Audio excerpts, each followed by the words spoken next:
প্রিয় শিক্ষার্থী বন্ধুরা, আসসালামু আলাইকুম। আশা করি তোমরা সবাই ভালো আছো। তো আজকে আমি তোমাদের ষষ্ঠ শ্রেণীর ইংরেজি বইয়ের তোমাদের দেখতে পাচ্ছ যে প্রথম অধ্যায়ের 1.1 দেখতে পাচ্ছ তোমাদের একটি কাজ দেওয়া রয়েছে। আজকে আমি তোমাদের এটি সমাধান করাবো। এটা হচ্ছে পৃষ্ঠা 1 পৃষ্ঠা। তো দেখতে পাচ্ছ এখানে তারা বলেছে যে ask and answer the following question with your friend. তো বলছে তোমরা তোমার বন্ধুদের সাথে প্রশ্ন করো এবং উত্তর দাও। এখানে প্রশ্নগুলো বলেছে যে how many member do you have in your family. তারপরে বলেছে describe your relationship with them. Do you talk to your parents in the same way as you talk to your grandparents. তো চলো যাই আমরা এর সমাধানগুলো করি আর কি। তো প্রিয় শিক্ষার্থী, তার আগে তোমাদের একটা কথা বলে রাখি, আমরা ক্লাস 1 থেকে শুরু করে ক্লাস 10 পর্যন্ত সকল শ্রেণীর সকল সমাধানগুলো আমরা করে আসছি। তোমরা সেই ভিডিওগুলো সবার আগে পেতে চ্যানেলটি সাবস্ক্রাইব করে আজও আমাদের সদস্য হয়ে যাও। তো চলো যাই আর কথা না বলে শুরু করা যাক। তো প্রিয় শিক্ষার্থী, তোমরা দেখতে পাচ্ছ যে এখানে 1 নম্বর যে প্রশ্নটি ছিল যে how many member do you have in your family.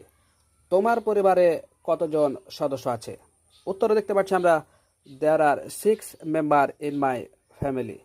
Bangla হচ্ছে যে আমার পরিবারে 6 জন সদস্য রয়েছে। তোমাদের এখানে বাংলাটা না লিখলেও চলবে। এরপর আমরা দেখতে পাচ্ছি 2 নম্বর যে প্রশ্নটি সেটা হচ্ছে describe your relationship with them. তাদের সাথে তোমার সম্পর্কটা বর্ণনা করতে বলেছে। তো দেখতে পাচ্ছি অ্যান্সারে my relationship with them very good. তাদের সাথে আমার সম্পর্ক খুব ভালো। I am the youngest in the family. আমি পরিবারের সবার ছোট। That's why they love me very much. এজন্য তারা আমাকে খুব ভালোবাসে। That's why they love me very much. এজন্য তারা আমাকে খুব ভালোবাসে। Specially I pass more time with my grandparents when I am at home on my off days. বিশেষ করে যখন আমি আমার ছুটির দিনে বাড়িতে থাকি তখন আমি আমার দাদা দাদির সাথে বেশি সময় কাটাই। তোমাদের কিন্তু বাংলাগুলো আমি তোমাদের সুবিধার জন্য বললাম, বাংলাগুলো কিন্তু দেওয়ার দরকার নেই। এরপর আমরা 3 নম্বর যেটা দেখতে পাচ্ছি সেটা হচ্ছে do you talk to your parents in the same way as you talk to your grandparents.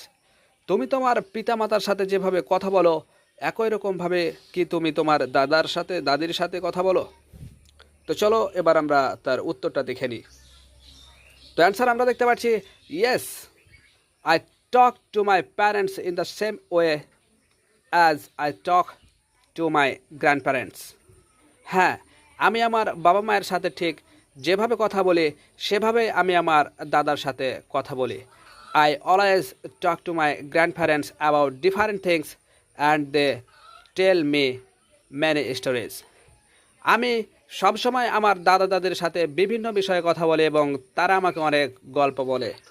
তো দেখতে পাচ্ছ সব কিছু সুন্দর করে দেওয়া রয়েছে। ভালো থেকো, দেখা হবে পরবর্তী পৃষ্ঠার উত্তরে। সে পর্যন্ত সবাই আল্লাহ হাফেজ।